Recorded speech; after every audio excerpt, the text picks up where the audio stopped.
नमस्कार साथियों, स्वागत है आप सभी का फिगरिंग आउट फाइनेंस चैनल में। दोस्तों ये है पार्ट 3 ओआईसीएल एओ इंटरव्यू का। इस वीडियो में हम डिस्कस करने वाले हैं प्रिंसिपल ऑफ इंश्योरेंस के बारे में। जितने भी प्रिंसिपल ऑफ इंश्योरेंस हैं हम उनको डिस्कस करेंगे। उनकी बेसिस पर situation based question and answer भी देखेंगे जो आपसे इंटरव्यूअर पूछ सकता है, और काफ़ी बार वो क्वेश्चन पिछले कई इंटरव्यू में पूछे भी गए हैं। तो दोस्तों ये वीडियो बहुत इंपॉर्टेंट होने वाली है, आप इसको ध्यान से सुनिएगा, समझिएगा। अगर आपको कोई डाउट हो तो आप मुझे मैसेज कर सकते हैं या कमेंट सेक्शन में बता सकते हैं। दोस्तों इस वीडियो में मैंने टोटल 10 क्वेश्चन लिए हैं। दोस्तों ये काफ़ी इंपॉर्टेंट क्वेश्चन है, ये मैंने प्रीवियस ईयर में पूछे गए ओआईसीएल एओ इंटरव्यू के बेसिस पर डिज़ाइन किए हैं। तो आप इस वीडियो को ध्यान से सुनिएगा, समझिएगा। इसके अलावा दोस्तों ये ओआईसीएल एओ इंटरव्यू की प्लेलिस्ट है। जितनी भी वीडियोज़ आएँगी ओआईसीएल एओ इंटरव्यू से रिलेटेड, वो इसी प्लेलिस्ट में आपको मिलेंगी। आप इस प्लेलिस्ट को सेव कर लीजिएगा।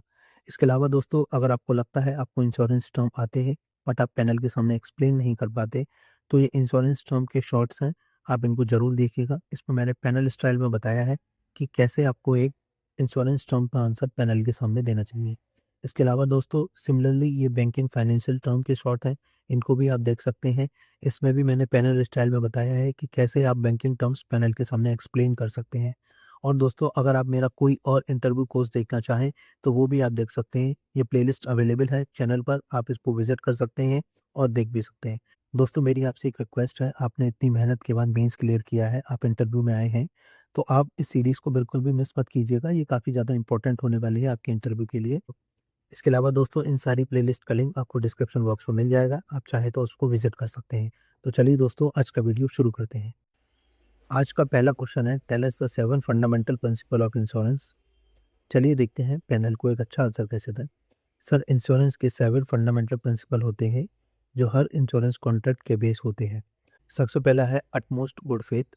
इसका मतलब है इंश्योर और इंश्योर्ड दोनों को एक दूसरे के साथ कंप्लीट ऑनेस्टी मेंटेन करनी होती है। जो भी इंपॉर्टेंट इन्फॉर्मेशन है वो क्लियरली डिस्क्लोज करनी होती है।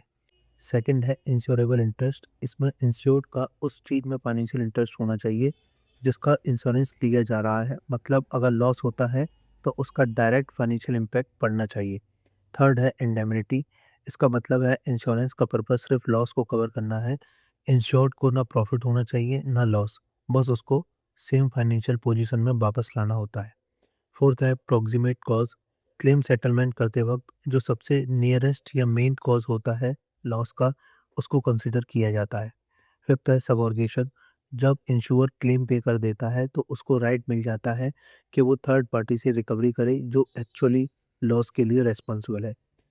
सिक्स है कंट्रीब्यूशन। अगर एक ही रिस्क मल्टीपल इंश्योर से इंश्योर्ड है तो सब इंश्योर्स अपने प्रोपोर्शन में क्लेम पे करते हैं। और सेवेंथ है लॉस मिनिमाइजेशन। इसमें इंश्योर्ड की रिस्पॉन्सिबिलिटी होती है जब लॉस का इवेंट हो तो वो रीजनेबल स्टेप ले लॉस को कम करने के लिए। सर ये सारे प्रिंसिपल इंश्योरेंस कॉन्ट्रैक्ट की फाउंडेशन होते हैं और इंडिया में ये आईआरडीआई गाइडलाइंस के अंडर फॉलो किए जाते हैं। नेक्स्ट क्वेश्चन है, tell me what is the principle of utmost good faith in insurance.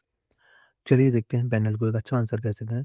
Sir principle of utmost good faith, जिसे लैटिन में उबेरमेई फिडेई भी कहा जाता है, इंश्योरेंस का एक बहुत बेसिक और इम्पोर्टेंट प्रिंसिपल है। इस प्रिंसिपल के अकॉर्डिंग इंश्योर और इंश्योर्ड दोनों पार्टीज को एक दूसरे के साथ पूरी ऑनेस्टी और ट्रांसपेरेंसी मेंटेन करनी होती है।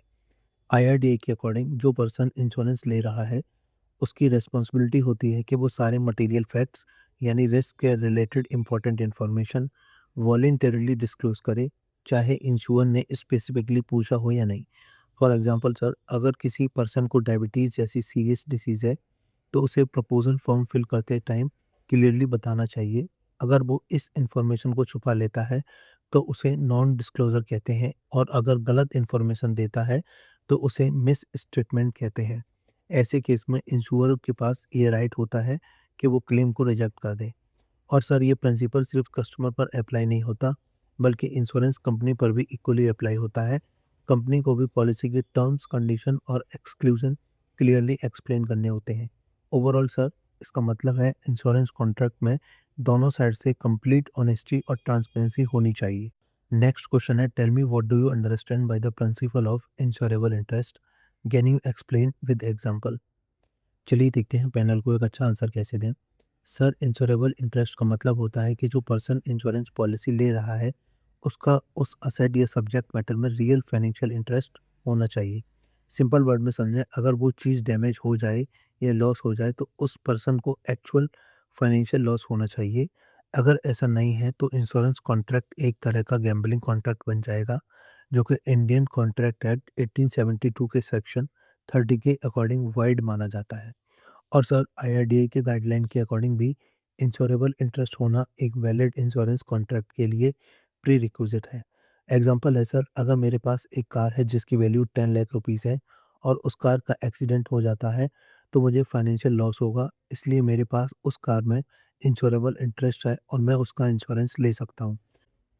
लेकिन अगर मेरा नेबर मेरी कार का इंश्योरेंस लेना चाहे तो वो नहीं ले सकता, क्योंकि अगर मेरी कार डैमेज होती है तो उसको कोई फाइनेंशियल लॉस नहीं मिलेगा। तो सर ये प्रिंसिपल इंश्योरेंस को फेयर बनाता है और मिसयूज होने से भी रोकता है।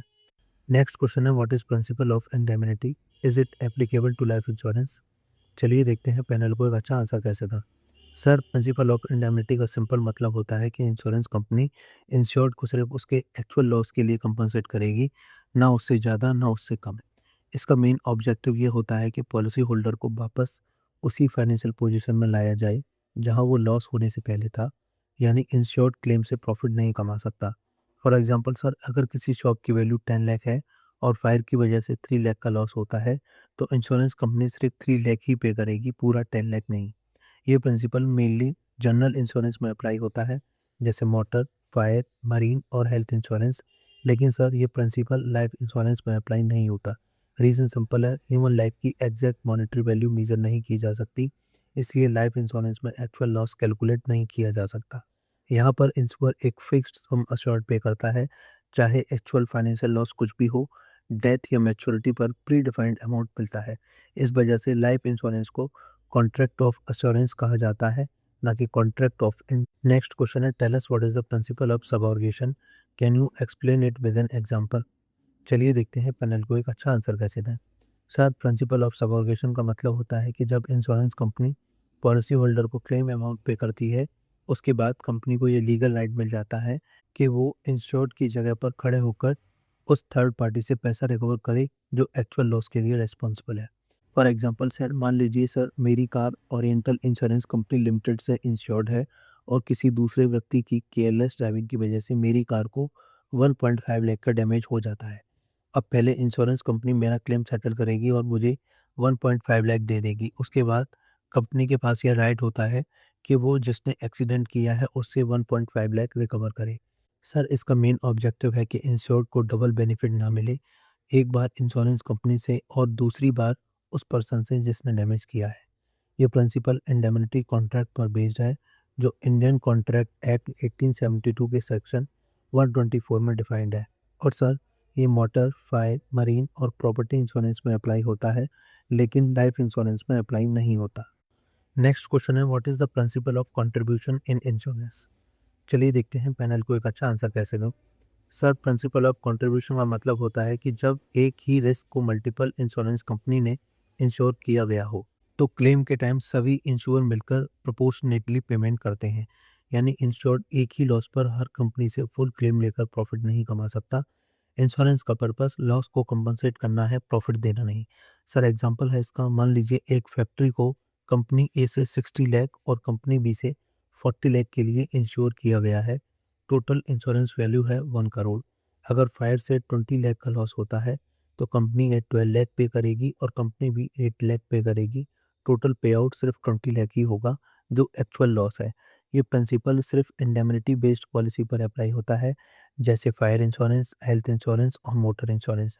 लेकिन ये लाइफ इंश्योरेंस या पर्सनल एक्सीडेंट इंश्योरेंस पर अप्लाई नहीं होता, क्योंकि वो बेनिफिट बेस्ड पॉलिसी होती है। और सर ये प्रिंसिपल इंश्योरेंस एक्ट 1938 के अंडर रिकॉग्नाइज्ड है और आईआरडीए इंश्योर करता है कि क्लेम सेटलमेंट फेयर और प्रॉपर तरीके से हो। नेक्स्ट क्वेश्चन है, what do you understand by the principle of proximate cause in insurance? चलिए देखते हैं पैनल को एक अच्छा आंसर कैसे दें। Sir principle of proximate cause को कॉज प्रॉक्सिमा भी कहा जाता है। इसका सिंपल मतलब है, जब कोई लॉस होता है तो इंश्योरेंस कंपनी उस लॉस का सबसे नियरेस्ट डायरेक्ट और इफेक्टिव यूज़ आइडेंटिफाई करती है, ना कि कोई दूर या इनडायरेक्ट रीज़न। अगर जो प्रॉक्सिमेट कॉज है वो पॉलिसी में कवर्ड है तो क्लेम पेबल होता है, और अगर वो कवर्ड नहीं है तो क्लेम रिजेक्ट हो जाता है। जैसे कि IRDA के अकॉर्डिंग अगर लॉस 2 या ज़्यादा कॉज की वजह से हुआ हो, चाहे एक के बाद एक हो या साथ में हो, तो हमें उनमें से सबसे इम्पोर्टेंट कॉज आइडेंटिफाई करना होता है, उसे ही प्रॉक्सिमेट कॉज कहते हैं, और बाकी कॉज को रिमोट कॉज कहा जाता है। एग्जाम्पल है सर, अगर एक स्टॉर्म आता है, वॉल तोड़ देता है और फिर उस ब्रोकन वॉल के थ्रू थीफ घर में एंटर करता है, तो यहाँ प्रॉक्सिमेट कॉज स्टॉर्म माना जाएगा, थेफ्ट नहीं। तो क्लेम डिपेंड करेगा कि स्टॉर्म पॉलिसी में कवर्ड है या नहीं। इस प्रिंसिपल का मेन पर्पस है कि क्लेम को फेयर तरीके से सेटल किया जा सके और अननेसेसरी डिस्प्यूट ना हो। नेक्स्ट क्वेश्चन है, tell me what do you understand by principle of loss minimization in insurance. चलिए देखते हैं पैनल को एक अच्छा आंसर कैसे दें। Sir, principle of loss minimization का सिंपल मतलब है, इंश्योर्ड पर्सन की ड्यूटी होती है कि वो लॉस या डैमेज को जितना हो सके उतना कम करे। यानी अगर प्रॉपर्टी इंश्योर्ड है, इसका मतलब ये नहीं कि पॉलिसी होल्डर डैमेज को बढ़ने दे। उसे एक रेस्पॉन्सिबल और केयरफुल इंसान की तरह एक्ट करना चाहिए, बिल्कुल ऐसे जैसे प्रॉपर्टी इंश्योर्ड ही ना हो। फॉर एग्जांपल सर, अगर किसी इंश्योर्ड फैक्ट्री में फायर लग जाती है, तो ओनर को तुरंत फायर ब्रिगेड को कॉल करना चाहिए और जितना हो सके डैमेज को कंट्रोल करने की कोशिश करनी चाहिए। वो ये नहीं सोच सकता कि इंश्योरेंस कंपनी पूरा पैसा दे देगी, इसलिए कुछ करने की ज़रूरत नहीं है। अगर वो कुछ नहीं करता, तो इंश्योर उसका क्लेम रिड्यूस कर सकता है या रिजेक्ट भी कर सकता है। सर, ये प्रिंसिपल एक्चुअली शेयर्ड रेस्पॉन्सिबिलिटी पर बेस्ड है, मतलब इंश्योर्ड और इंश्योर दोनों का रोल होता है लॉस को कंट्रोल करने में। इसकी इम्पोर्टेंस को IRDA ने भी रिकॉग्नाइज किया है। 2020 में IRDA ने loss prevention and minimization in general insurance industry पर एक वर्किंग ग्रुप रिपोर्ट पब्लिश की थी, जिसमें ये रिकमेंड किया गया कि इंश्योर और पॉलिसी होल्डर दोनों मिलकर लॉसेस को प्रिवेंट और मिनिमाइज करें। ओवरऑल सर, ये प्रिंसिपल इंश्योर को अननेसेसरी लॉस से प्रोटेक्ट करता है और इंश्योर्ड को रेस्पॉन्सिबल बिहेवियर अडॉप्ट करने के लिए इनकरेज करता है। नेक्स्ट क्वेश्चन है, if a person insures the same property with two companies, which principle applies during claim. चलिए देखते हैं पैनल को एक अच्छा आंसर कैसे दें। सर, इस सिचुएशन में प्रिंसिपल ऑफ कंट्रीब्यूशन अप्लाई होता है। ये प्रिंसिपल कहता है कि जब एक ही प्रॉपर्टी को सेम रिस्क के अगेंस्ट दो या उससे ज़्यादा इंश्योरेंस कंपनी से इंश्योर किया जाता है, तो क्लेम के टाइम पर सभी इंश्योर मिलकर लॉस को प्रोपोर्शनलिटी शेयर करते हैं बेस्ड ऑन उसका सम इंश्योर्ड, और इंश्योर्ड पर्सन को एक्चुअल लॉस से ज़्यादा अमाउंट रिसीव नहीं हो सकता। फॉर एग्जांपल सर, मान लीजिए एक प्रॉपर्टी की वैल्यू 1 करोड़ है, उसमें कंपनी ए ने 40 लाख का इंश्योरेंस किया है और कंपनी बी ने 60 लाख का। अब अगर एक्चुअल लॉस 20 लाख का होता है, तो कंपनी ए 8 लाख पे करेगी और कंपनी बी 12 लाख पे करेगी। ये प्रिंसिपल लीगली सपोर्टेड है अंडर मरीन इंश्योरेंस एक्ट 1963 के सेक्शन 80 के थ्रू, और इसको insurance regulatory and development authority of India के रेगुलेशन भी गाइड करते हैं। और सर, एक इम्पॉर्टेंट पॉइंट ये है कि principle of contribution principle of indemnity का ही एक्सटेंशन है, और ये सिर्फ इंडेमनिटी बेस्ड इंश्योरेंस में अप्लाई होता है, जैसे फायर, प्रॉपर्टी और मोटर इंश्योरेंस। ये लाइफ इंश्योरेंस पर अप्लाई नहीं होता। आज का लास्ट क्वेश्चन है, what are the consequences if a policy holder hides material fact while buying an insurance policy. चलिए देखते हैं पैनल को एक अच्छा आंसर कैसे दें। Sir, insurance contract utmost good faith के प्रिंसिपल पर काम करते हैं, मतलब दोनों पार्टीज को एकदम ऑनेस्ट रहना होता है।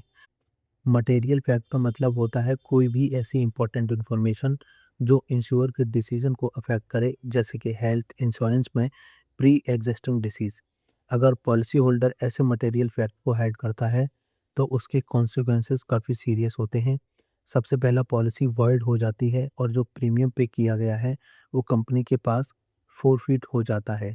दूसरा, अगर कोई क्लेम आता है तो वो रिजेक्ट कर दिया जाता है, क्योंकि कॉन्ट्रैक्ट में ऑनेस्टी मेंटेन नहीं हुई। तीसरा, इंश्योर पॉलिसी को 15 डेज का रिटन नोटिस देकर कैंसिल कर सकता है और इसमें भी प्रीमियम का कोई रिफंड नहीं मिलता। फोर्थ है, अगर कंपनी ने पहले ही कोई क्लेम अमाउंट पे कर दिया हो, तो वो अमाउंट भी पॉलिसी होल्डर से रिकवर किया जा सकता है।